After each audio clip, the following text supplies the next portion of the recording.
Ini adalah rahasia tengah malam. Beranikah kau mendengarnya?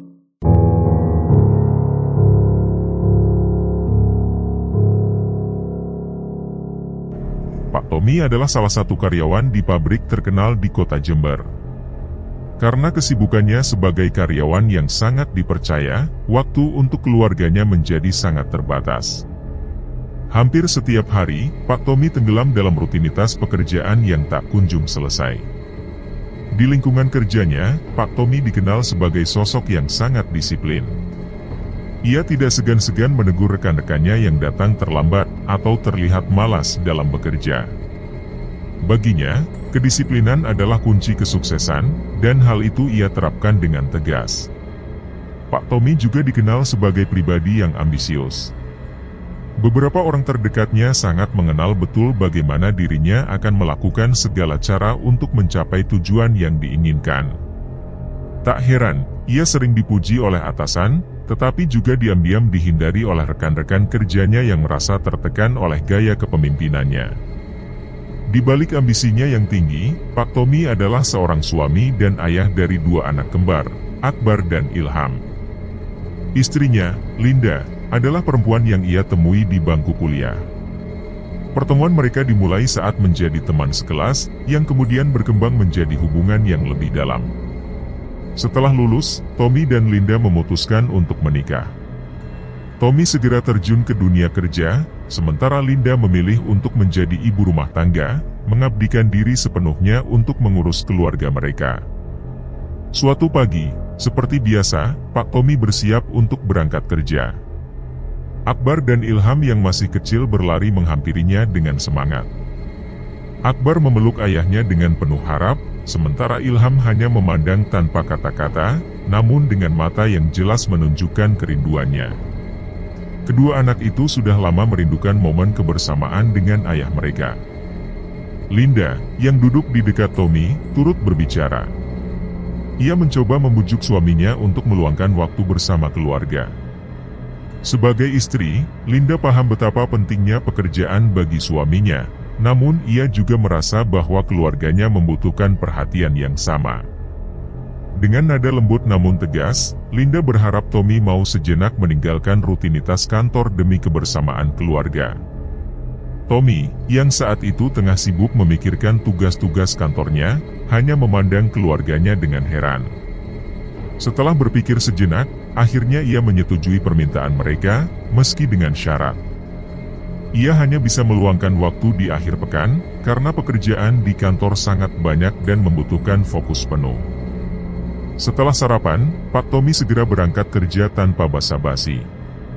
Ia berpamitan singkat dan meninggalkan keluarganya yang masih berharap lebih. Setibanya di kantor, Pak Tommy menjalankan tugasnya seperti biasa. Sebagai pengawas, ia sangat teliti memperhatikan setiap detail pekerjaan para karyawan. Tak ada satupun yang luput dari pengamatannya. Siapapun yang terlihat lengah atau tidak fokus, takkan terhindar dari teguran tegasnya. Hari itu, Pak Tommy memanggil salah satu karyawan, Bagas, ke ruangannya. Bagas, yang saat itu tengah menyapu area kerja, berhenti sejenak dan segera menuju ruangan atasannya dengan langkah cepat. Ia merasa sedikit gugup, tak tahu apa yang akan terjadi. Setelah mengetuk pintu dan dipersilakan masuk, Bagas duduk di hadapan Pak Tommy dengan wajah penuh kekhawatiran. Pak Tommy, dengan tatapan serius, mengungkapkan bahwa Bagas telah melanggar aturan penting pabrik. Kemarin, Bagas membawa orang luar masuk tanpa seizin pihak pabrik, dan bahkan petugas keamanan, Pak Yanto, tidak mengetahui hal tersebut. Lebih parah lagi, tadi malam beberapa barang pabrik, termasuk komputer, hilang. Tommy menanyakan apakah Bagas mengetahui sesuatu tentang kejadian tersebut. Bagas, yang semakin gugup, berusaha menjelaskan situasinya. Ia memang membawa saudara masuk ke pabrik kemarin, tetapi ia bersumpah bahwa saudaranya tidak terlibat dalam kehilangan barang tersebut. Bagas mengatakan bahwa ia kurang enak badan kemarin, dan saudaranya hanya membantunya mengangkat barang belanjaan yang terlalu berat untuk diangkut sendiri. Namun, penjelasan itu tidak cukup bagi Pak Tommy. Dengan nada yang tetap tegas, ia mengingatkan bahwa aturan di pabrik melarang orang luar masuk tanpa izin, dan Bagas telah melanggar aturan tersebut. Bagas terdiam, menyadari kesalahannya, tetapi mencoba untuk membela diri dengan alasan keluarga. Baginya, membantu istri yang sedang sibuk lebih penting daripada menunggu hingga ia pulang kerja. Pak Tommy, yang sudah tidak sabar mendengar alasan-alasan dari Bagas, akhirnya memutuskan untuk memecatnya tanpa memberikan pesangon. Baginya, pelanggaran aturan pabrik adalah hal yang tidak bisa ditolerir, apapun alasannya. Bagas pulang dengan perasaan hancur. Langkahnya terasa berat, matanya berkaca-kaca, mengingat anak dan istrinya yang menunggunya di rumah. Setelah jam kerja berakhir, hari libur pun tiba. Tommy tahu ia harus menepati janjinya kepada Linda, istrinya, serta kedua anak kembarnya, Akbar dan Ilham. Sejak pagi, mereka telah merencanakan untuk berlibur, dan Tommy ingin memanfaatkan waktu libur ini sebaik mungkin. Rencananya, mereka akan berangkat pada malam hari agar waktu di tempat tujuan bisa lebih lama. Di sore hari sebelum keberangkatan, Tommy bersiap-siap untuk keluar lagi. Ia memberitahu Linda bahwa ia akan mengantar seorang teman memperbaiki mobil terlebih dahulu sebelum berangkat liburan. Linda, yang mengkhawatirkan kondisi suaminya, merasa keberatan. Tubuh Tommy terlihat lelah setelah seharian bekerja, dan ia tak ingin suaminya kelelahan saat perjalanan panjang menuju Kawah Ijen. Namun, Tommy bersikukuh. Menurutnya, perjalanan ke Banyuwangi tidak terlalu jauh, dan ia masih punya tenaga untuk sekedar mengantar teman dan pulang sebelum liburan. Baginya, pekerjaan kecil seperti ini tidak hanya menambah sedikit uang jajan, tetapi juga hal yang sayang untuk dilewatkan. Ia kemudian beranjak untuk mandi, lalu pergi memenuhi janji kepada temannya. Linda hanya bisa menghela napas, meski khawatir, ia tak ingin memaksa Tommy lebih jauh. Waktu terus berlalu, dan malam pun tiba. Jam sudah menunjukkan pukul 9 malam, tetapi Tommy belum juga pulang. Linda mulai cemas. Ilham yang mengantuk mulai mengeluh, menanyakan kapan ayahnya akan pulang. Akbar, meski lebih tenang, tetap terlihat berharap agar mereka bisa segera berangkat. Linda bolak-balik melihat jam, berharap suara mobil Tommy terdengar di halaman rumah mereka. Akhirnya, tepat pukul 10 malam, suara klakson mobil Tommy terdengar di luar rumah. Akbar dan Ilham langsung berdiri dengan penuh semangat saat melihat ayah mereka turun dari mobil. Tommy membawa beberapa makanan untuk bekal liburan. Ia terlihat lelah, namun tetap berusaha tersenyum kepada keluarganya. Kedua anaknya dengan riang menyambut kedatangan ayah mereka, merasa senang karena perjalanan liburan yang dinantikan akan segera dimulai. Linda, di sisi lain, tetap memperhatikan suaminya dengan rasa khawatir. Meskipun Tommy bersikap seolah tidak ada yang perlu dikhawatirkan, raut wajahnya tak bisa menyembunyikan rasa lelah yang sebenarnya. Linda menawarkan teh hangat, berharap Tommy bisa beristirahat sejenak sebelum melanjutkan perjalanan jauh. Namun, Tommy menolak. Menurutnya, perjalanan ini lebih baik segera dimulai agar bisa tiba lebih cepat di tujuan dan beristirahat di sana. Setelah semua persiapan selesai, mereka pun berangkat. Malam semakin larut, dan suasana di luar jalan mulai sepi. Tommy duduk diam di balik kemudi, fokus menatap jalan di depannya. Sementara itu, Linda duduk di sampingnya, merasa ada sesuatu yang tidak beres. Ia mulai merasa firasat buruk, apalagi melihat suaminya yang sesekali terlihat mengedipkan mata perlahan, menandakan bahwa ia mulai mengantuk. Ketakutan Linda akhirnya terbukti. Tommy nyaris kehilangan kendali saat melihat truk besar yang melaju di depannya. Ia terkejut dan seketika membanting setir, menghindari tabrakan. Dalam kondisi panik, Linda semakin mendesak suaminya untuk berhenti dan beristirahat. Perjalanan yang masih panjang membuat Linda yakin bahwa istirahat sejenak adalah keputusan yang lebih bijak daripada memaksakan diri melanjutkan perjalanan dalam keadaan lelah. Akhirnya, Tommy menyerah pada desakan Linda. Mereka berhenti di sebuah warung kopi di daerah Garahan yang terkenal dengan sajian pecelnya. Warung itu buka 24 jam, dan Tommy memutuskan untuk memesan makanan serta kopi untuk menyegarkan diri. Pecel garahan memang terkenal lezat, dan Tommy berharap makanannya dapat mengembalikan sedikit tenaga untuk melanjutkan perjalanan. Sementara mereka menikmati hidangan sederhana itu, ibu penjual pecel menyapa mereka dengan ramah. Ia bertanya tujuan mereka dan memberi sedikit nasihat kepada Tommy dan Linda. Ibu itu menyarankan agar mereka berhati-hati saat melanjutkan perjalanan, terutama saat melewati Alas Gumitir, kawasan hutan yang dikenal angker. Ia memberi saran agar ketika sampai di Batu Gudang, Tommy membunyikan klakson sebanyak 3 kali, mengikuti kebiasaan warga setempat. Linda dan Tommy saling memandang, merasa bingung dengan apa yang baru saja dikatakan oleh ibu penjual pecel. Mereka sama sekali tidak memahami maksud dari istilah Batu Gudang yang diucapkan oleh ibu tersebut. Tommy, dengan kerutan di dahinya, akhirnya memutuskan untuk bertanya dengan sopan. Ia benar-benar tidak paham dengan cerita ibu penjual pecel itu. Ibu penjual, melihat kebingungan mereka, duduk di depan pasangan itu dengan raut wajah yang sedikit khawatir. Dia mulai menjelaskan bahwa Batu Gudang atau Watu Gudang, sebagaimana dikenal oleh penduduk lokal, adalah sebuah tempat yang dianggap sebagai perbatasan mistis. Banyak orang percaya bahwa jika seseorang melintas di sana pada tengah malam, mereka harus membunyikan klakson atau memberi salam sebagai bentuk penghormatan. Menurut cerita yang berkembang di daerah itu, tempat tersebut adalah pintu menuju kampung gaib yang hanya bisa dilihat oleh orang-orang tertentu. Mendengar penjelasan itu, Tommy tersenyum tipis. Ia merasa cerita yang disampaikan ibu itu terdengar kuno dan sulit untuk diterima di zaman sekarang. Baginya, kepercayaan akan hal-hal mistis seperti itu sudah tidak relevan lagi. Tommy menganggap bahwa selama mereka tidak mengganggu siapapun, tidak perlu khawatir tentang adat atau mitos seperti itu. Sementara itu, Linda yang duduk di sebelah Tommy, justru melihat situasi dari sudut pandang yang berbeda.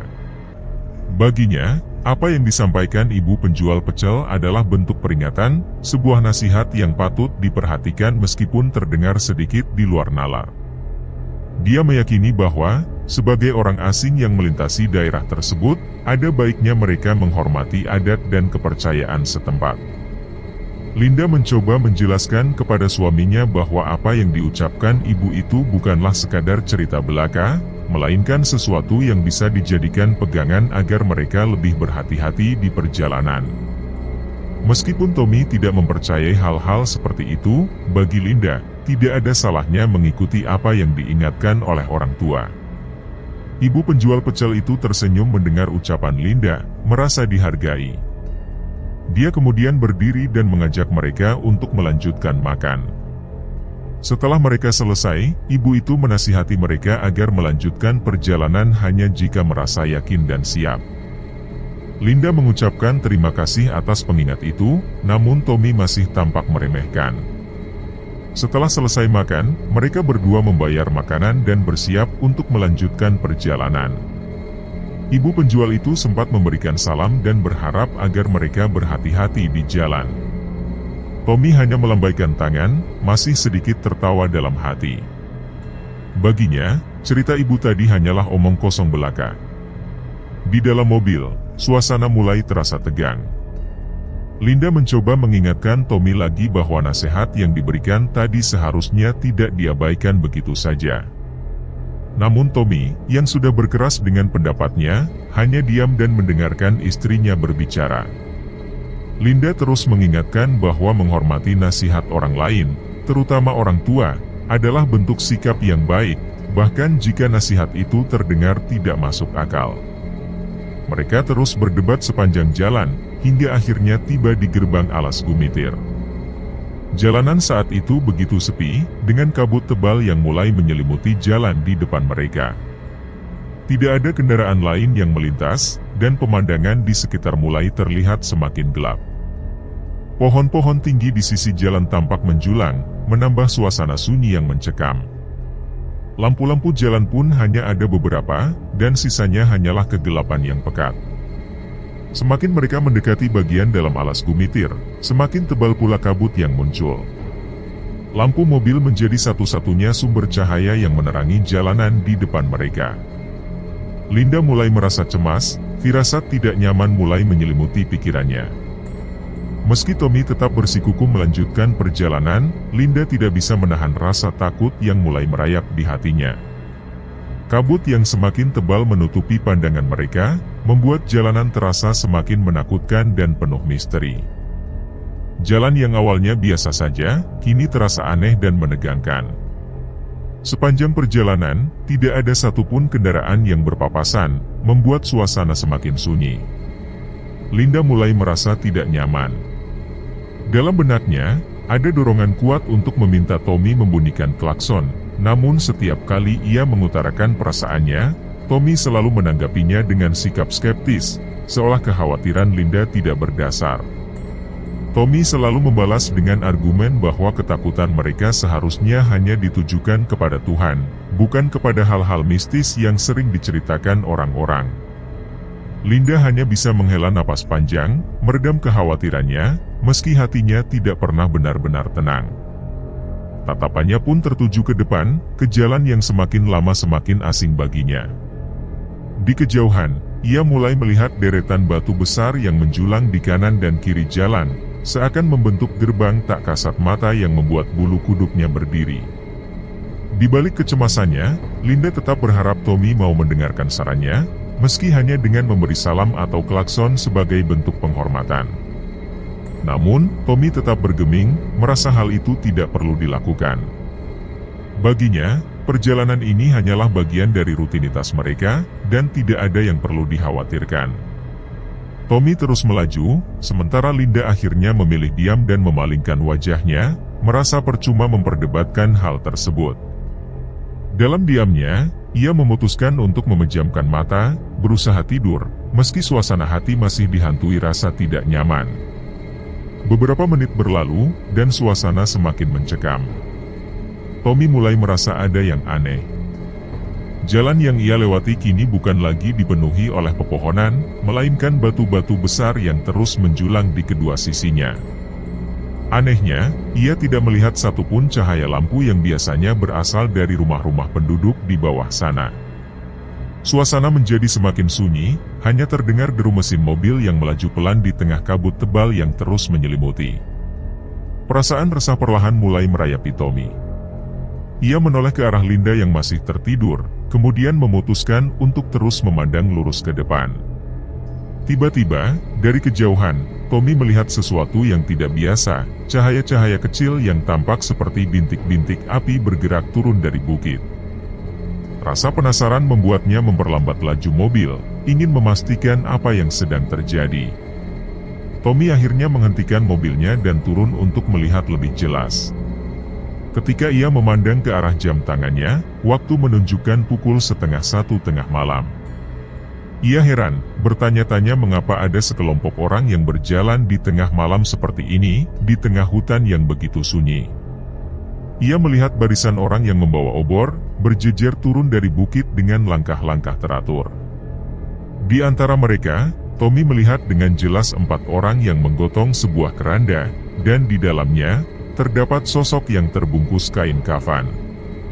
Kejutan itu membuat Tommy tertegun. Ia menutup matanya, mencoba meyakinkan dirinya bahwa apa yang ia lihat hanyalah ilusi. Namun saat ia kembali membuka matanya, pemandangan di sekitarnya berubah. Tidak lagi ada jalan yang biasa mereka lewati, melainkan jajaran makam dengan batu nisan yang terbuat dari kayu, mengelilingi mereka dari segala arah. Tommy yang semakin bingung akhirnya membangunkan Linda. Ia merasa harus segera keluar dari situasi aneh ini, namun bingung harus melakukan apa. Linda, yang baru saja terbangun, terkejut bukan main ketika menyadari di mana mereka berada. Di sekelilingnya, hanya ada kuburan, seolah-olah mereka telah tersesat di tempat yang tidak seharusnya. Panik mulai merayapi Linda. Ia bertanya kepada Tommy, berusaha memastikan bahwa mereka tidak salah jalan, namun Tommy tidak bisa memberikan jawaban yang pasti. Dalam kegelisahannya, Tommy mencoba mengingat kembali bagaimana mereka bisa sampai ke tempat ini. Ia merasa tidak mungkin tersesat, karena ia yakin telah mengikuti jalan yang benar. Namun kenyataannya, mereka kini berada di tengah makam, dengan suasana yang semakin mencekam. Linda yang semakin cemas, tak kuasa menahan air matanya. Ia hanya bisa berdoa dalam hati, memohon keselamatan untuk dirinya dan keluarganya. Dengan suara gemetar, Linda memohon kepada Tommy agar terus melanjutkan perjalanan, mengikuti jalan yang ada meskipun tampak asing. Kali ini, Tommy tidak punya pilihan selain mengikuti permintaan istrinya. Sambil tetap memegang kendali setir, ia berusaha tenang meskipun ketakutan mulai merasuki pikirannya. Tommy merasakan penyesalan yang mendalam, menyadari bahwa dirinya seharusnya mendengarkan Linda sejak awal. Kini, setelah semuanya terlambat, ia harus menerima kenyataan akan apa yang tengah mereka hadapi. Saat Tommy kembali menyalakan mesin mobil, perasaannya tak tenang. Tiba-tiba, segerombolan burung gagak dengan sayap hitam pekat menerjang kaca mobil, menimbulkan suara keras yang memekakkan telinga. Linda, yang sejak tadi sudah merasa ketakutan, memohon dalam hati, seraya bibirnya bergetar dalam doa yang tak putus-putusnya. Ketakutannya semakin memuncak, dan tubuhnya gemetar hebat. Tommy yang juga dikejutkan oleh serbuan burung gagak, segera menancap gas. Ia memacu mobil dengan kecepatan yang tak terkendali, tanpa peduli apa yang ada di hadapannya. Linda hanya bisa memejamkan mata, merasakan jantungnya berdetak kencang seiring laju mobil yang semakin cepat. Suara gemuruh mesin dan deru angin yang menghantam kaca mobil membuat suasana semakin mencekam. Mereka berada di jalan yang sepi, tak ada satupun tanda kehidupan. Hanya bayangan gelap pohon-pohon besar yang berjejer di sepanjang jalan. Di tengah kepanikan itu, terdengar suara seruan penuh ketegangan di sekitar mereka. Sayup-sayup, terdengar nyanyian yang merambat di udara malam. Suara itu berasal dari rombongan orang yang mengantarkan jenazah, mengumandangkan kalimat tauhid, seolah mengiringi langkah kaki mereka. Suara tersebut semakin lama semakin jelas, melantun dengan hikmat. Tommy yang masih berusaha fokus mengendalikan kemudi, mulai merasakan firasat buruk yang menjalari pikirannya. Entah dari mana rombongan itu muncul, tapi suara mereka menghantui telinganya, membuat bulu kuduknya berdiri. Ketika Linda akhirnya mulai membuka matanya, pandangannya terhenti pada barisan batu nisan yang terbuat dari kayu, berdiri kaku di kanan dan kiri jalan. Tommy juga menyadari sesuatu yang aneh. Mobil mereka melaju di tengah kuburan, di mana bayangan pohon-pohon beringin menjulang tinggi di sekelilingnya. Tak ada kampung, tak ada cahaya lampu, hanya kegelapan pekat dan aroma tanah basah yang memenuhi udara. Tommy berusaha menenangkan dirinya, meski perasaan resah tak kunjung hilang. Dalam keadaan setengah sadar, ia menghentikan mobilnya dan menoleh ke arah Linda yang masih terpaku dengan tatapan ketakutan. Akbar dan Ilham, anak-anak mereka, mulai terbangun dari tidur dan langsung menjerit saat melihat pemandangan di luar jendela. Mobil mereka telah menabrak sebatang pohon beringin besar. Meski bagian depan mobil mengalami kerusakan, keempat penghuni mobil masih dalam keadaan baik. Namun, Tommy merasakan nyeri di dahinya akibat benturan keras. Tommy yang masih diliputi kebingungan, berusaha memikirkan langkah selanjutnya. Namun, Linda hanya bisa menangis, memegangi dadanya yang terasa sesak, memohon agar mereka selamat dari situasi yang menakutkan ini. Akbar dan Ilham semakin ketakutan, melihat kondisi mobil yang tak lagi bisa digunakan dengan baik. Suasana di sekitar mereka semakin mencekam, dengan udara yang terasa semakin dingin dan sunyi. Di luar mobil, Tommy melihat sebuah rombongan pengantar jenazah yang aneh. Mereka bergerak perlahan, membawa keranda di tengah-tengah barisan. Rombongan itu tampak berjalan tanpa suara, hanya diiringi lantunan kalimat tauhid yang terdengar sayup-sayup. Tommy merasa ada yang tak beres. Rombongan itu begitu hening, tak ada suara langkah kaki atau percakapan di antara mereka. Tommy yang penuh kebingungan, akhirnya memutuskan untuk turun dari mobil dan mencoba berinteraksi dengan rombongan tersebut. Langkahnya terasa berat saat ia mendekat. Tommy memperhatikan lebih jelas, ada sekitar 100 orang yang tampak berada dalam barisan tersebut. Di tengah ketegangan, ia mengumpulkan keberanian untuk bertanya. Namun, tak ada satupun dari mereka yang merespons. Rombongan itu terus bergerak maju dengan wajah-wajah yang kaku, seperti patung tanpa jiwa. Tommy merasa semakin cemas. Di antara rombongan, seorang laki-laki berperawakan tinggi dengan rambut panjang muncul. Sosoknya berbeda dari yang lain. Dia mengenakan sarung hitam dan memiliki sorot mata yang besar dan dingin. Saat pria itu berbicara, suaranya terdengar aneh, nyaris seperti bisikan yang datang dari dalam tanah. Pria itu melafalkan kata-kata yang tidak sepenuhnya dipahami oleh Tommy. Namun, satu hal yang jelas, pria itu menyampaikan pesan yang membawa ketakutan mendalam. Suaranya berbicara tentang kehendak yang menerima dan yang menolak, yang mencari dan yang menemukan, seolah-olah menggambarkan nasib yang akan menimpa Tommy dan keluarganya. Tommy tidak pernah menyangka bahwa pertemuannya dengan laki-laki itu akan menjadi awal dari serangkaian kejadian yang menyeramkan. Saat sosok laki-laki berambut panjang itu tersenyum ke arahnya, Tommy merasakan ada yang tidak beres. Senyum itu bukanlah senyum biasa. Bibirnya tampak melebar perlahan, lalu semakin melebar hingga rahangnya terdengar patah dengan suara yang mengerikan. Seketika, ketakutan menyelimuti Tommy. Tanpa berpikir panjang, ia berlari kembali ke arah mobilnya dengan napas tersengal. Dalam hatinya, ia terus beristighfar, berharap mendapatkan perlindungan dari hal-hal yang tak bisa dijelaskan dengan akal sehat. Setelah masuk ke dalam mobil, Tommy berusaha menenangkan diri. Namun, pikirannya kacau, dan dia merasa kebingungan. Dia menatap Linda yang duduk di sebelahnya dengan wajah penuh kecemasan. Ketakutan jelas terpancar di mata Linda, dan tubuhnya gemetar.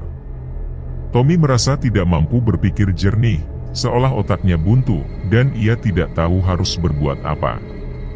Suasana semakin mencekam, dengan kegelapan malam yang terasa pekat di sekeliling mereka. Linda, yang juga kebingungan, memeluk Tommy erat. Dia tahu, apapun yang mereka hadapi saat ini bukanlah hal yang biasa. Sesuatu yang lebih besar dan mengerikan tengah bermain di sekitar mereka. Linda merasa mereka tidak lagi berada di dunia manusia. Seolah-olah, mereka telah tersesat di dimensi lain, di alam yang tak pernah mereka pahami. Tommy pun hanya bisa terdiam, pasrah pada keadaan yang tidak dia mengerti.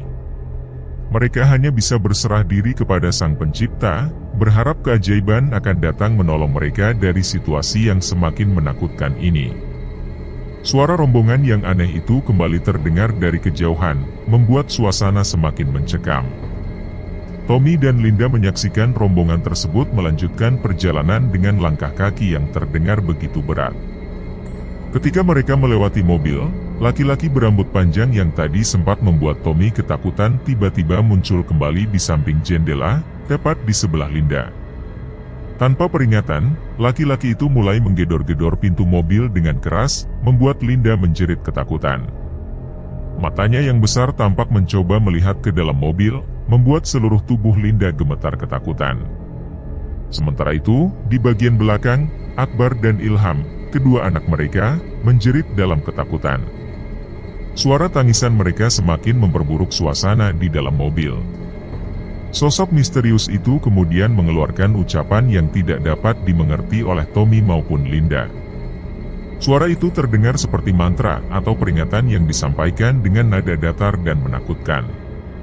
Tommy hanya bisa menutup matanya sambil beristighfar, berharap hal buruk ini segera berakhir. Laki-laki itu menghilang begitu saja, meninggalkan kesunyian yang menyesakkan.